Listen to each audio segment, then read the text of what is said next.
नमस्कार बच्चों, जय श्री कृष्णा। स्वागत है आपका 11th होम साइंस की क्लास में। तो बच्चों, हम 6 लेसन पढ़ रहे थे, संचार माध्यम और संचार प्रौद्योगिकी।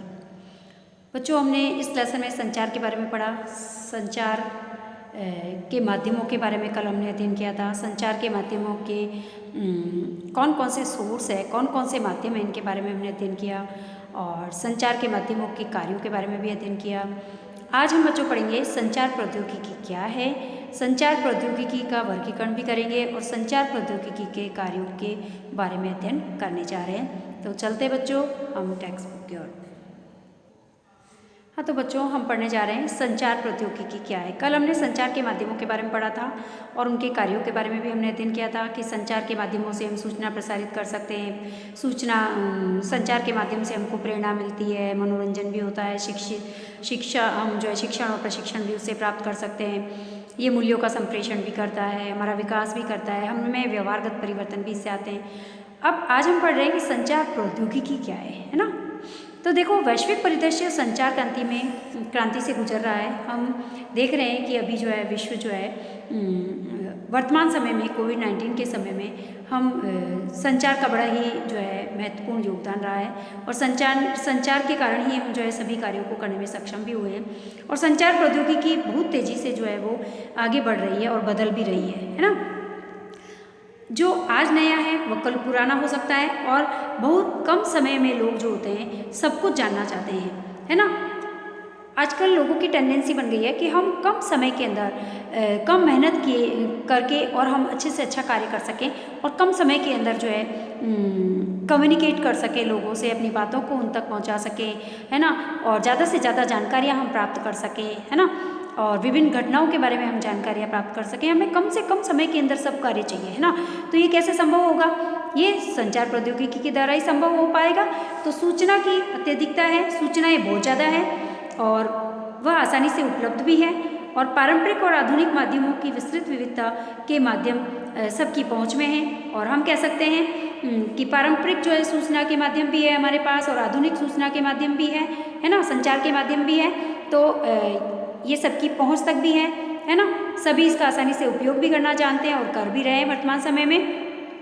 यहीं पर संचार प्रौद्योगिकी एक अहम भूमिका निभा रही है। तो हम कह सकते हैं कि वर्तमान समय में कोविड-19 के समय में संचार प्रौद्योगिकी के द्वारा ही हम अपने विभिन्न कार्यों को असंभव कार्यों को भी जो है वो हमने संभव बनाया है और क्या कहेंगे, संचार प्रौद्योगिकी कहेंगे। अब देखिए, जैसे हम अलग अलग समय में जो है, जैसे भूतकाल में, वर्तमान काल में अलग अलग पृष्ठभूमियों में हमने उदाहरण देखे थे। जैसे ग्रामीण क्षेत्रों, ग्रामीण है, शहरी है, जनजातीय लोग हैं, इनके लिए संचार के लिए अलग अलग माध्यम थे, है ना। लोक नृत्यों के द्वारा, लोकगीतों के द्वारा और तमाशे के द्वारा, नाटक के द्वारा ये इन संचार के माध्यमों का उपयोग करते थे। और वर्तमान समय में हमने देखा है कि मोबाइल हो गए हैं हमारे पास और कंप्यूटर हो गए, लैपटॉप्स हो गए हैं, है ना। और इसके अंदर भी बहुत सारी जो है अलग अलग फीचर्स है, जिसके अंदर व्हाट्सअप है, ट्विटर है, फेसबुक है, इंस्टाग्राम है। इन सभी के द्वारा जो है हम आपस में एक दूसरे से जुड़े हैं, हम कम्युनिकेट कर पा रहे हैं। तो ये क्या है? ये संचार प्रौद्योगिकी है, हम कह सकते हैं। अब देखिए बच्चों, इस चित्र के द्वारा हम देख रहे हैं कि देखिए अब दूरियां कम हो गई है और पहले जो चीज़ें बहुत दूर थी और हम जिनके बारे में हमें जानकारी लेने में बहुत समय लगता था, है ना। और अब बहुत ही कम समय के अंदर जो है हम घर बैठे ही टेलीविज़न के द्वारा जो है गांव में, मोहल्ले के अंदर या घर के अंदर बैठ करके हम सभी प्रकार की जानकारियां जो है बहुत ही जल्द प्राप्त कर पा रहे हैं। विभिन्न क्षेत्रों में हुई विभिन्न घटनाओं के बारे में जानकारियाँ प्राप्त कर सकते हैं, न्यूज़ हम देख सकते हैं, हमारे आसपास के वातावरण में क्या हो रहा है, मौसम के बारे में जानकारियाँ हम प्राप्त कर सकते हैं। तो हम कह सकते हैं कि वाकई में ये सब किसके द्वारा हो पा रहा है? संचार के माध्यमों से हो रहा है। तो इससे जुड़ी जो औद्योगिकी है, प्रौद्योगिकी है, उसी को हम क्या कहते हैं? संचार प्रौद्योगिकी कहते हैं। ये जो प्रक्रिया है इसी को हम संचार प्रौद्योगिकी कहते हैं। तो इसने हमको जो है बहुत ईजी कर दिया है, हमारी दूरियां ख़त्म कर दी है, हमारा कम्युनिकेशन जो है अब बहुत ही ईजी हो गया है। हम हर कार्य को कम समय के अंदर, कम श्रम में सरलतापूर्वक करने में सक्षम हो पाए हैं संचार प्रौद्योगिकी के माध्यम से, है ना। अब देखिए, वर्तमान समय में हम ये भी महसूस कर रहे हैं, हमारे आसपास जितने भी इलेक्ट्रॉनिक माध्यम हैं इलेक्ट्रॉनिक माध्यम से जुड़े जितनी भी नई प्रौद्योगिकी है, जितने भी संचार के माध्यम हैं, उनके कारण ही जो है हमारी नई प्रौद्योगिकी में क्रांति आई है, उनका ज़्यादा से ज़्यादा उपयोग हो रहा है। और वर्तमान समय में कोविड-19 के समय तो हमारा एकमात्र सोर्स ही यही है जिसकी सहायता से हम अपने सभी कार्यों को करने में सक्षम हो पाए हैं, है ना। तो देखिए बच्चों, हम ये भी जानते हैं कि भारत का पहला टीवी ट्रांसमीटर जो था वो गुजरात के पिच गांव में लगाया गया था और वहीं से इसको सैटेलाइट के द्वारा जो है दिल्ली से अन्य कई प्रकार के कार्यक्रमों के साथ जो है इसको कनेक्ट कर दिया था, जिसकी सहायता से जो है इन कार्यक्रमों को हम स्थानीय भाषा के कार्यक्रम के रूप में जो है वो हमेशा घर के अंदर बैठे हुए देख पाते थे, है ना। तो कहने का मतलब ये है, भारत कह सकते हैं ये क्या है, ये सब संचार प्रौद्योगिकी है जिसकी सहायता से हम जो है बहुत ईजी हो गए, है ना, कम्युनिकेट करने में। अब देखिए बच्चों, संचार प्रौद्योगिकी का संबंध जो है वो सूचना को नियंत्रित करने के लिए भी, सूचनाओं को नियंत्रित भी कर पाता है ये, और संचार को सहायता देने में भी है। और इसके साथ साथ इसी संचार को सहायता देने के लिए भी इसको विकसित किया गया, सूचनाओं को नियंत्रित भी किया जा सकता है इससे। और प्रयुक्त विभिन्न प्रौद्योगिकी जो है प्रौद्योगिकी से इसका संबंध है, यानी कि हम कह सकते हैं कि संचार प्रौद्योगिकी का संबंध जो है सूचना को नियंत्रित करने के लिए और संचार को सहायता देने के लिए और विकसित करने के लिए इसका उपयोग किया जाता है। देखो बच्चों, संचार प्रौद्योगिकी का जो संबंध है वो सूचना को नियंत्रित करने के लिए और संचार को सहायता देने के लिए ही इसको विकसित किया गया है। तो हम कह सकते हैं कि विभिन्न प्रकार की जो संचार प्रौद्योगिकी है वो सूचना को नियंत्रित भी कर सकती है और संचार को सहायता भी प्रदान करती है, उसको विकसित भी करती है। और इसमें जो है आधुनिक प्रौद्योगिकी भी शामिल है, जिसमें जो है हम कह सकते हैं इसमें प्रयोग किया जाने वाला जो डाटा है वो प्रेषण के लिए किया जाता है, यानी कि कम्युनिकेट करने के लिए किया जाता है इसके अंदर डाटा का उपयोग, और जो कि इसमें इलेक्ट्रॉनिक संकेत होते हैं और ये डिजिटल भी हो सकते हैं। ऐसे जो है हार्डवेयर है, संस्थागत तंत्र है, सामाजिक मूल्य है, इनका भी उपयोग जो है व्यक्ति सूचना एकत्र करने में, उसको संसाधित करने में और आदान प्रदान करने के लिए करते हैं। तो इसी को हम क्या कहते हैं, सूचना प्रौद्योगिकी कहते हैं। आया समझ में? अब देखो बच्चों, संचार प्रौद्योगिकी का वर्गीकरण। संचार प्रौद्योगिकी का वर्गीकरण यदि हम देखें तो संचार प्रौद्योगिकी को दो भागों में बांटा गया है। एक तो हमारा कि लैंड बेस्ड जो टेक्नोलॉजी होती है उसको हम कहते हैं भूमि आधारित प्रौद्योगिकी, है ना, जिसको कहते हैं इंग्लिश में लैंड बेस्ड टेक्नोलॉजी, है ना। और दूसरी होती है हमारी बेतार प्रौद्योगिकी, यानी कि जो होती है वायरलेस टेक्नोलॉजी जिसे हम कहते हैं, जो कि बिना वायर के जो है वो कार्य करती है, जिसके अंदर सभी संचार के साधन बिना वायर के कार्य करते हैं, और ये होती है हमारी लैंडलेस प्रौद्योगिकी होती है। तो दो प्रकार की संचार प्रौद्योगिकी हमारे यहाँ पर है। अब पढ़ते हैं कि जो लैंड बेस्ड जो टेक्नोलॉजी है वो किस प्रकार की होती है। तो देखो लैंड बेस्ड जो टेक्नोलॉजी होती है ये सस्ती भी होती है और सरल भी होती है ना।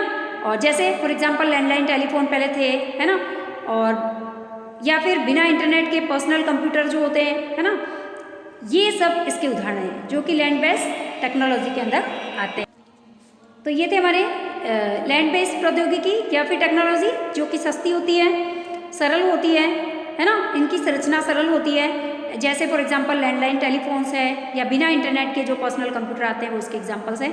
फिर है बेतार प्रौद्योगिकी, यानी कि वायरलेस जो टेक्नोलॉजी होती है, इसके अंदर हम देख सकते हैं कि सामान्यतया इसमें कम आधारित संरचना की आवश्यकता होती है, किंतु इनका उपयोग केबल आधारित प्रौद्योगिकी में सबसे अधिक महंगा हो सकता है। केबल पर आधारित होते हैं ये, केबल आधारित जो है टेक्नोलॉजी से ज़्यादा महंगे भी होते हैं ये। जैसे इसके अंदर कौन कौन सी चीज़ें आती हैं, क्योंकि वायरलेस होते हैं, तो वायरलेस होते हैं तो इसमें जैसे रेडियो है, माइक्रोवेव है, सैटेलाइट्स है ना, और जो मोबाइल्स फ़ोन है हमारे, है ना, बिना तार के, और ये सभी इसके अंदर आते हैं, है ना। बेतार टेलीफोन्स भी होते हैं, वो भी इसके अंदर आते हैं। और ब्लूटूथ है, वो भी ब्लूटूथ जो आ रहे हैं अभी, उनमें भी जो है इसका उपयोग किया जाता है ना। तो हम कह सकते हैं कि जो वायरलेस टेक्नोलॉजी होती है वो थोड़ी महंगी भी होती है और इनकी संरचना थोड़ी जटिल भी होती है। और इनके एग्जाम्पल्स है रेडियो, माइक्रोवेव, सैटेलाइट्स, ब्लूटूथ, है ना, मोबाइल फ़ोन, ये इसके एग्जाम्पल्स है ना। अब देखिए बच्चों, इसमें से हम जो हमारे वायरलेस टेक्नोलॉजी है, इसके अंदर रेडियो टेलीविज़न ये सबसे दो महत्वपूर्ण ऐसी हम कह सकते हैं कि इंफॉर्मेशन की टेक्नोलॉजियाँ हैं जिन्होंने संचार के माध्यम के रूप में कार्य करके और पूरे संसार को जो है आकर्षित किया है, हम कह सकते हैं, है ना। तो चलते हैं, सबसे पहले रेडियो क्या है। रेडियो जो है भौगोलिक विस्तार के लिए आय, शिक्षा, आयु, लिंग और धर्म की दृष्टि से रेडियो का पूरे विश्व के दर्शकों और श्रोताओं पर बड़ा ही प्रभाव पड़ता है।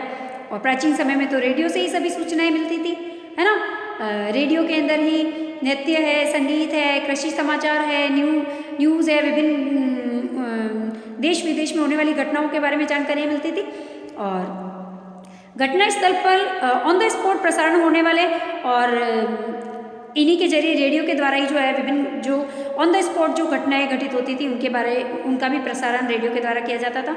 और ये कम समय के अंदर और हम तक सूचनाओं को पहुंचाता है और ये समय और स्थान के अवरोधों को पार कर सकता है, यानी कि ये कम समय के अंदर और दूरी को, है ना, दूरी को भी छोटा कर देता है और कुछ ही क्षणों के अंदर सभी घटनाओं की सूचनाएं हमें तुरंत देता है और छोटे आकार का होता है ना, तो ज़्यादा स्थान भी नहीं घेरता है ना।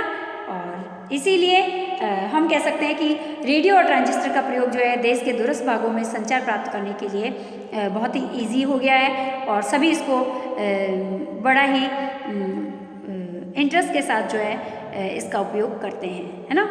और सभी के घरों में रेडियो मिलेंगे, है ना। प्राचीन समय में तो इसी से किया जाता था। संचार का यही हमारा एक मेन साधन था जो कि वायरलेस था, है ना। देखिए बच्चों, ब्लूटूथ प्रौद्योगिकी क्या है। ब्लूटूथ प्रौद्योगिकी के बारे में हम सभी जानते हैं कि वर्तमान समय में मोबाइल के साथ ब्लूटूथ आते हैं और ब्लूटूथ की सहायता से हम जो है ये ध्वनि संचार करने का कार्य करता है। लघु उपकरण होता है, ये अल्प दूरी रेडियो आवृत्ति का संपर्क है और इसके अंदर 1 Mbps की दर से जो है ध्वनि और डाटा प्रेषित किए जाते हैं और ये इसकी गति समांतर होती है, श्रेणीबद्ध होती है ना। और ये ठोस होते हैं, धातु के बने होते हैं, प्लास्टिक और धातु दोनों का यूज़ इसमें किया जाता है। तो ये वायर वाले भी होते हैं और वायरलेस भी होते हैं। वर्तमान समय में कोविड-19 के समय जब हम अपनी क्लास अटेंड करते हैं तो हम ब्लूटूथ का उपयोग भी करते हैं और ब्लूटूथ की सहायता से हम मोबाइल को दूर रख करके और फिर हम अपनी क्लास को अटेंड कर सकते हैं, बुक लेकर बैठ सकते हैं और हम ईयर से सुनते हुए अपनी बुक के साथ में कनेक्ट होकर के और हम अपनी स्टडी कर सकते हैं। तो ये वायरलेस भी होते हैं, वायर वाले भी होते हैं, तो है ना। तो ये भी एक जो है आधुनिक संचार प्रौद्योगिकी का भाग है, ब्लूटूथ प्रौद्योगिकी, है ना। अब देखिए बच्चों, दृश्य डाटा किसे कहते हैं या दृश्य पाठ क्या होता है। दृश्य पाठ जो दिखने वाला, जैसे टेलीफोन नेटवर्क या फिर केबल सिस्टम के माध्यम से मुख्य कंप्यूटर से जो है घर के टीवी सेट पर प्रेषित जो इलेक्ट्रॉनिक पाठ सेवा को हम क्या कहते हैं, दृश्य पाठ कहते हैं या दृश्य डाटा कहते हैं, है ना।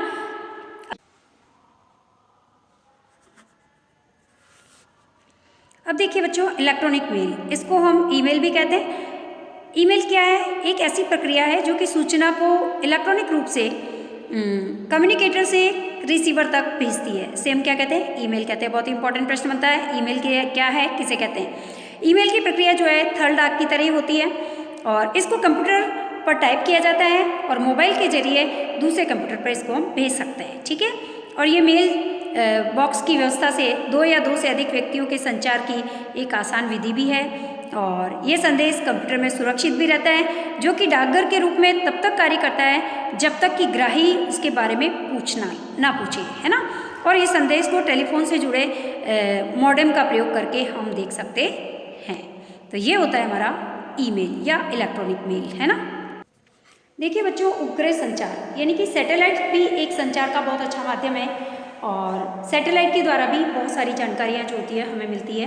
पिछले 30 वर्षों में जो है सैटेलाइट जो है संचार विश्व के लगभग सभी देशों के अंदर अब पहुँच गया है। सैटेलाइट के द्वारा संचार होता है ना। सूचनाओं को एक स्थान से दूसरे स्थान पर पहुँचाया जाता है तथा इसने केवल संचार में नहीं बल्कि मानव जीवन के विभिन्न पहलुओं में भी क्रांति लाई है। वो अन्य कार्यों को भी करने में सक्षम हुआ है।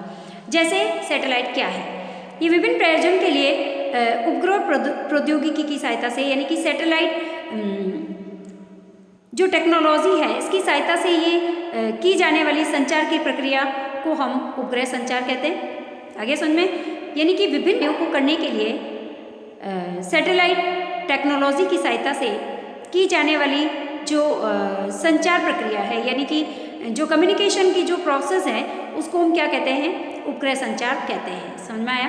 तथा उपग्रह को अंतरिक्ष में स्थापित किया जाता है। सबसे पहले उपग्रह को अंतरिक्ष में स्थापित कर देते हैं, है ना, और वायुवाहित या फिर अंतरिक्ष वाहित प्लेटफॉर्मों पर इनको लगाया जाता है और प्रकाशीय संवेदकों की सहायता से ये प्राप्त सूचनाओं को विश्व भर में जो है वो भेजने का कार्य करते हैं, प्रेषित करते हैं। तो ये इनका के लक्षण, इसकी विशेषताएं क्या है। ये सूचनाओं को बहुत ही त्वरित गति से भेजते हैं, है ना, और ये एक ही समय के अंदर बहुत बड़े क्षेत्र के अंदर क्षेत्र से विभिन्न क्षेत्रों के अंदर जो है वो सूचनाओं को भेज सकते हैं और विभिन्न जगहों से ये सूचनाओं को एकत्र करने का कार्य भी करते हैं। तो ये 3 इनकी विशेषताएं हैं जो कि उपग्रह टेक्नोलॉजी की गुण कहलाते हैं या लक्षण कहलाते हैं, क्वालिटीज़ कहलाती है ना। अब ये उपग्रह प्रौद्योगिकी के लाभ क्या है, इनके अनुप्रयोग क्या है। देखो उपग्रह जो आपकी सैटेलाइट जो टेक्नोलॉजी है, इससे हमें बहुत सारे लाभ है। ये सुदूर संवेदन में करने में हमें सहायता करता है। ये किसी दूरस्थ वस्तु को पकड़ने में सहायक है। इसके द्वारा आंकड़े तेजी से बार बार एकत्र किए जा सकते हैं। ये संवेदी डाटा ऐसे अनेक बिंदु बनाता है ना, और जो कि कई कामों में इनका उपयोग किया जाता है सैटेलाइट्स का। उदाहरण के लिए जो है चित्रों को, प्राकृतिक संसाधनों की उपलब्धता का सही स्थिति का पता लगाने में भी ये मदद करते हैं और ये प्राकृतिक संसाधनों के दक्षतापूर्ण उपयोग और मौसम के पूर्वानुमान में भी सहायता करते हैं। कृषि से संबंधित जानकारियाँ भी ये देते हैं, है ना, और समुद्रों के अंदर कौन से जहाज कहाँ चल रहे हैं इसके बारे में भी हमें जानकारियाँ देते हैं। तूफान है, चक्रवात है, तड़ित जंजा है ना, इन सभी के बारे में भी हमें जानकारी देते हैं। मौसम के पूर्वानुमान के बारे में जानकारी, मौसम के बारे में पूर्व में जानकारी देते हैं सैटेलाइट्स।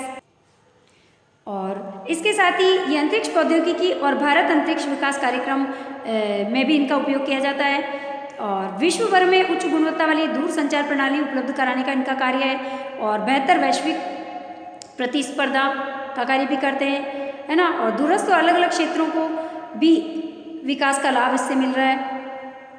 उत्कृष्ट कोटि की तथा तीव्र संचार की उपलब्धता से इस विषय में की जाने वाली अनावश्यक यात्रा में भी कमी आई है और शीघ्र ही निर्णय लेने की क्षमता बहुत ही आसान हो गई है और इससे ऊर्जा और अन्य संसाधनों का संरक्षण भी बढ़ा है। सैटेलाइट के कारण अन्य ऊर्जा संसाधनों का उपयोग कम हुआ, जिससे कि सैटेलाइट के द्वारा ही हमें सारी जानकारियाँ जब अच्छे से मिल जाती है तो अन्य उपकरणों का अन्य जो ऊर्जा के अन्य जो संसाधन है उनका संरक्षण भी इससे बढ़ा है।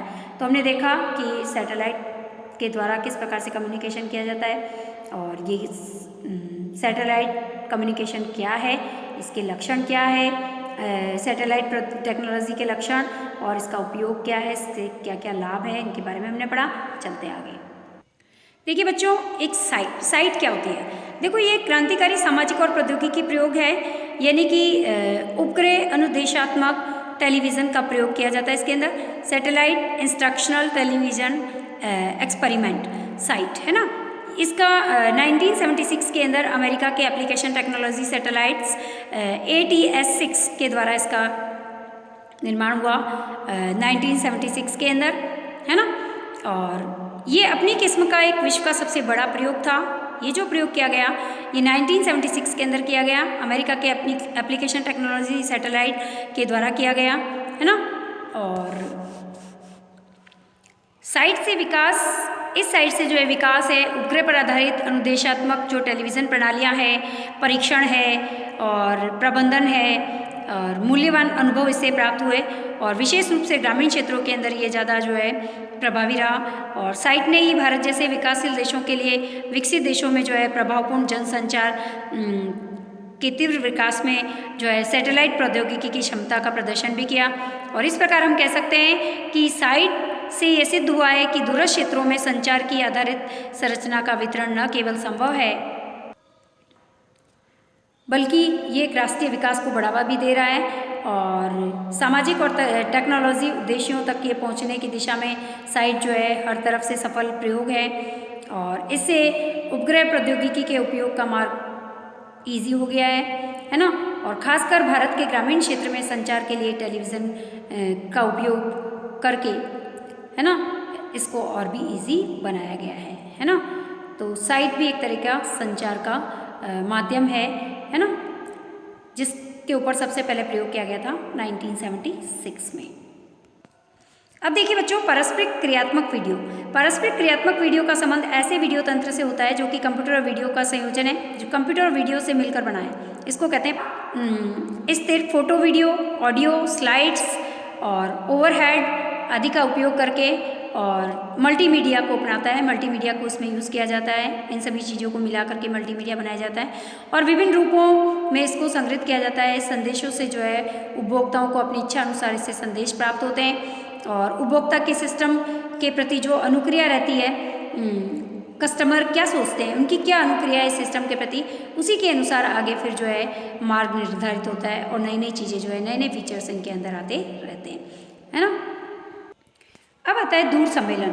देखो दूर सम्मेलन क्या है। दूर सम्मेलन एक पारस्परिक क्रियात्मक समूह संचार है और इसका संबंध भी भौगोलिक रूप से अलग स्थित व्यक्तियों और भौतिक रूप से दूरस्थ लोगों के बीच में संवाद स्थापित करने के लिए इसका किया जाता है। दूर बैठे ही सम्मेलन जो है वो किया जाता है ना, जैसे जूम मीटिंग करते हैं ना, वैसे के वैसे।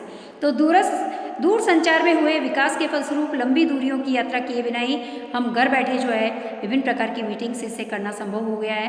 तो हम कह सकते हैं कि इससे पारस्परिक क्रियात्मक विभिन्न प्रकार के कार्यों को ईजी कर दिया है। दूरस्थ सम्मेलन इसके द्वारा संभव हो पाए हैं, है ना। तो उपग्रह टेक्नोलॉजी के बहुत ही लाभ भी हैं और बहुत ही इनके उपयोग भी जगह जगह पर इसका उपयोग किया जा रहा है। सभी क्षेत्रों में इसका उपयोग किया जा रहा है।